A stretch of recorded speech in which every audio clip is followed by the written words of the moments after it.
নমস্কাৰ, মই ৰঞ্জন চৌধুৰী। অসম সচিবালয়ত আপোনাৰ উইপুকৰ কথাটোতো আপোনালোকে শুনিছেই, কিন্তু হঠাতে কিয়? এইটো এটা ডাঙৰ প্ৰশ্ন। তাৰমানে এইটো মানে উইপুকে খালে আৰু এইটো লৈ ইমান মাথা মাৰি লাভ নাই। হয়, মোৰ এতিয়াতো মই বাৰু ভাড়া ঘৰত থাকোঁ। মোৰ যি অৰিজিনেল ঘৰ কিন্তু আছাম টাইপে হয়। তো তাতো উইপুকৰ যি উৎপাত, যি কাৰবাৰ, সেইটো মই সৰুৰে পৰা পাই আহিছোঁ। তাত ক'বলগা মোৰ একো নাই। খালি উইপুকত কি হয়, মানে বহুত বস্তু এতিয়া ফাদিল হৈ আছে। কিন্তু মোৰ যোনটো ব্যক্তিগত জীৱনত ক্ষতি কৰিছিলে উইপুকে, সেইটো এটাই ক'ম যে অসমৰ একজন বিশিষ্ট বৰেণ্য ব্যক্তি কাৰোবাৰ লগত মোৰ যোগাযোগ কৰাই দিছিলে, আৰু সেইমতে মই গুজৰাটৰ ওপৰত গোটেই যে গুজৰাট ৰাইটছৰ যি কাহানী, সেই কাহানীৰ ওপৰত কিতাপবিলাক পাইছিলোঁ। তো সেই খুব মূল্যৱান কিতাপবিলাক খুব মোক সযত্নে থৈছিলোঁ, কিন্তু সেই উইপুকে মানে খাই দিলে। তো ইয়াত মানে আপোনাৰ হেৰি নহয়, ঘোচ খোৱাৰ কোনো কথা নহয়, কিন্তু এই যে কাৰণ আজি এনেইতো মোৰ টকা নাই, টকা থাকিলেও সেই কিতাপ মই পাম নেকি মোৰ সন্দেহ আছে, কাৰণ বজাৰত এইবিলাক বস্তু উপলব্ধ নহয়।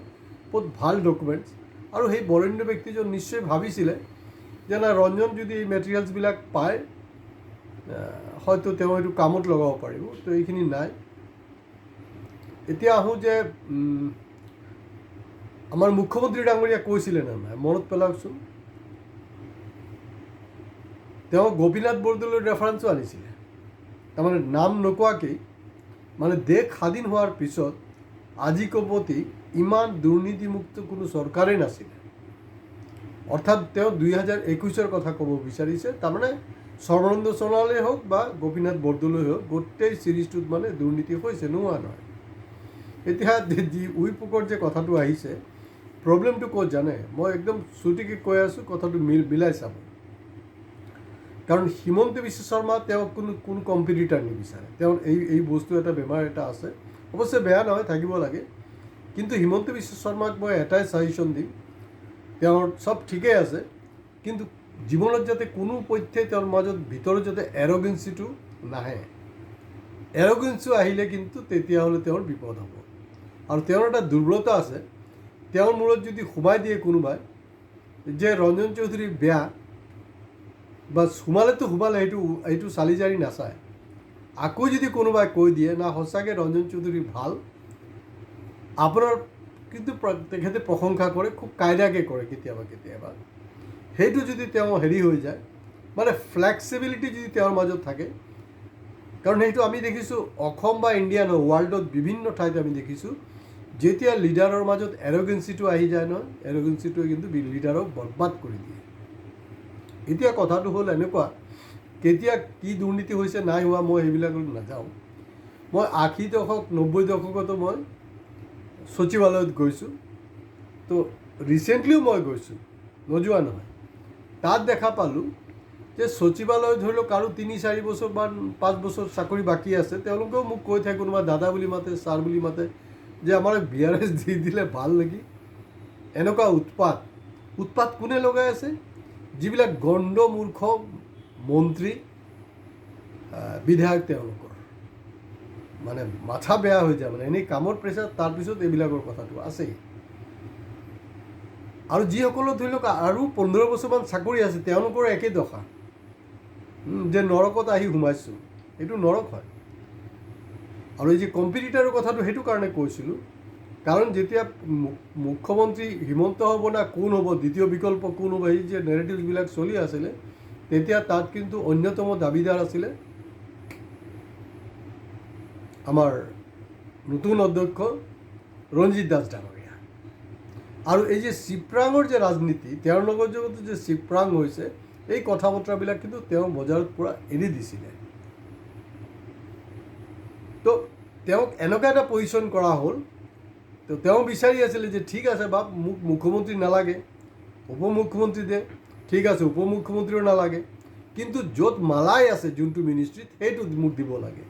তো আল্টিমেটলি তেখেতক কিন্তু বলিকা বকৰা বনোৱা হ'ল, তেওঁক কিন্তু তেনেকৈ দিয়া। কাৰণ অধ্যক্ষ যিজন থাকে, তেওঁক মানে মাল কমোৱাৰ সম্ভাৱনাটো যথেষ্ট কম থাকে।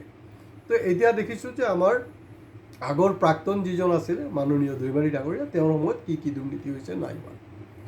এতিয়া অসম সচিবালয় নহয়, আপুনি গুজৰাট যাওক, মধ্যপ্ৰদেশ যাওক, এই যে সচিবালয়বিলাকত কিন্তু এতিয়া আপুনি ক'ব পাৰে না এইটোতো মুখ্যমন্ত্ৰীৰ কাৰ্যালয় নহয়, আপুনি এইটো হ'বই নোৱাৰে।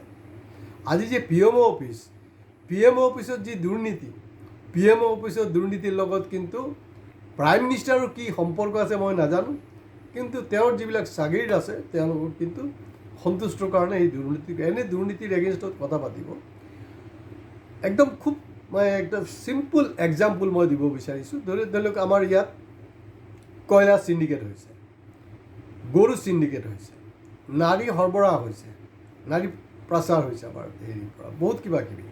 তো গৰুৰ চিণ্ডিকেটত কোন আছিলে, তাৰপিছত আমাৰ কয়লা চিণ্ডিকেটত কোন, চবে এইবিলাক জল পট একদম স্পষ্ট, এইবিলাক কথা বাৰ্তাবিলাক আছেই।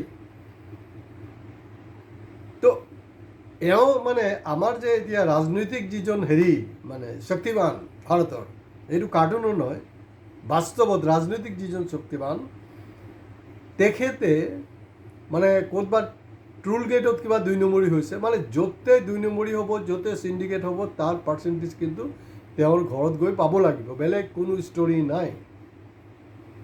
তো এই ক্ষেত্ৰত চাব অলপ কিন্তু, আৰু এইটো কি হ'ব, এনকুৱাৰী কৰি লাভ নাই, কাৰণ এইটো মিছাকৈ সময় নষ্ট, আল্টিমেটলি একো নহ'ব। আৰু যদি দম থাকে তেওঁলোকে সেইটো ৰাজহুৱা কৰিব লাগে, কিন্তু ৰাজহুৱা কৰিব নে নাই এইটো লৈ সন্দেহ আছে। ইয়াৰ অৰ্থটো হ'ল যে আগৰজনে যিমানটো কমাইছে, তাৰমানে এতিয়া ট্ৰেন্সফাৰবিলাক কিহৰ কাৰণে, ট্ৰেন্সফাৰবিলাকৰ কাৰণ হ'ল কাৰোবাক ছাছপেণ্ড কৰাৰ, কাৰোবাৰ এক্সটেনশ্যন আছিলে সেইটোক আঁতৰাই দিয়াৰ মূল কাৰণটোৱে হ'ল আগৰজনে যদি 5% খাইছিলে, এতিয়াৰজনে কিন্তু 10% দিব লাগিব। ফৰ এক্সাম্পল, শ্ৰমমন্ত্ৰী আছিলে সঞ্জয় কিষাণ, গ'ল ৰূপেশ গোৱালালৈ। ৰূপেশ গোৱালা কি কৰিলে, এইটোতো চব আছে সেইবিলাক কথা। তেওঁ মানে সঞ্জয় কিষাণত যিমান টেণ্ডাৰ হৈছিলে চব কেঞ্চেল কৰি দিলে, তেওঁ ৰিটেণ্ডাৰ কৰিলে, আৰু এইটো স্পষ্ট হ'ল ঠিকাদাৰবিলাকে কৰিছে যে আমাৰ পৰা 10% ডিমাণ্ড কৰিছে। ইয়াৰ অৰ্থটো হ'ল যে হয়তো সঞ্জয় কিষাণৰ পৰা 5% পাইছিলে। এতিয়া দুৰ্নীতি হ'বই, ইয়াত কোনো ধৰণৰ সন্দেহ নাই, ৰখাব নোৱাৰে। এইটো হ'লগৈ আৰু এটা উইক পুক কিন্তু আমাৰ ভাৰতৰ মানে ৰাজনীতিত, সামাজিক ব্যৱস্থাত তেনেকুৱা এটা হেৰি হৈ আছে, থাকিব। কিন্তু মুখ্যমন্ত্ৰী ডাঙৰীয়া মানে নজৰত নাই, এইটো হ'ব নোৱাৰে, মই বাৰে প্ৰতি কৈ আছোঁ। আৰু কিবা শৰ্মা বুলি একজন যে আছে, তেওঁ অখিল গগৈ টাইপ, আৰু তেওঁ যদি মিডিয়াৰ ওচৰত বহে তেওঁৱে বকি থাকে, ছাইডত এনে অখিল গগৈ যেনেকৈ ছাইডত এটা হেণ্ডিমেন থৈ দিয়ে তেনেকুৱাই। তেওঁ দেখোন এই দুৰ্নীতিৰ বিৰুদ্ধে খুব সচ্চাৰ হৈছে। আৰে প্ৰভুজী, তুমি কি নাজানানে ক'ত কি দুৰ্নীতি হৈছে নাই হোৱা, ক'ত গৰু চুৰ লৈ তুমি একো মাত মতা নাই, কয়লা চিণ্ডিকেট লৈ কোৱা নাই, ট্ৰোল গেটৰ কথাটো তুমি কেতিয়াও কোৱা নাই। তাৰমানে ৰঞ্জিত দাসক কৈছে তেখেতে যে ঠিক আছে, মই দৈমাৰীৰ এগেইনষ্টত ফালি থাকিম, মোকো কিবা এটা পাৰ্চেণ্টেজ কমালে দিব। এতিয়া দৈমাৰীয়ে যিখিনি কৰিলে, আমাৰ PMO অফিচে এইটো কৰে, আৰু PMO অফিচত কৰাতকৈও আমাৰ যে চায়ৱালা, দৈমাৰী খং নুঠিব জানো? দৈমাৰী কেতিয়াবা কৈছে নেকি যে মই চায়ৱালা আছিলোঁ বা পকৰাৱালা আছিলোঁ বা ঝালমুড়ি বিক্ৰী কৰিছিলোঁ? তেওঁৰো ইচ্ছা হৈছে যে যদি প্ৰধানমন্ত্ৰীয়ে ইমানবাৰ ৰেকৰ্ড সংখ্যকবাৰ যদি খালি চান্সতে ডেন্স কৰি বিদেশ ভ্ৰমণ কৰিব পাৰে, তেতিয়াহ'লে মই কেলৈ নোৱাৰিম? সেইটো আচলতে তেওঁ প্ৰধানমন্ত্ৰীৰ পৰাহে অনুপ্ৰেৰণাটো পাইছে বুলি আমি ভাবি আছোঁ। তো গতিকে প্ৰধানমন্ত্ৰী যোনটো কৰিছে সেইটোক লৈতো ক'ত আমাৰ এই কিবা শৰ্মা যে আছে, তেওঁ কিবা কেতিয়াবা প্ৰতিবাৰ মুখৰ হৈছে নেকি? নাই হোৱা। আচল জেগাত ধৰক না, গুৰিত মানে কথাটো হ'ল যে মাছ বলে গেলি যায় মূৰৰ পৰা, সচিবালয় কওক বা মুখ্যমন্ত্ৰীৰ কাৰ্যালয় কওক বা PMO অফিচ পৰা, তাৰ পৰা। কাৰণ আজি কয়লা চিণ্ডিকেট, যিমান চিণ্ডিকেট আছে, মই বাৰে প্ৰতি কৈ আছোঁ, চবৰ লগত কিন্তু অকল মানে ৰাজ্যৰ হেৰি নহয়, একদম PMO অফিচলৈকে লিংক থাকিবই লাগিব। ইয়াৰ অবিহনে অসম্ভৱ কথা, এইটো কেতিয়াও পচিবলে হ'ব নোৱাৰে। কাৰণ কয়লা চিণ্ডিকেট যদি আপুনি বন্ধ কৰিবলৈ যায়, তেতিয়া ডাইৰেক্ট PMO অফিচৰ ইণ্টাৰভেনশ্যন আহি যাব।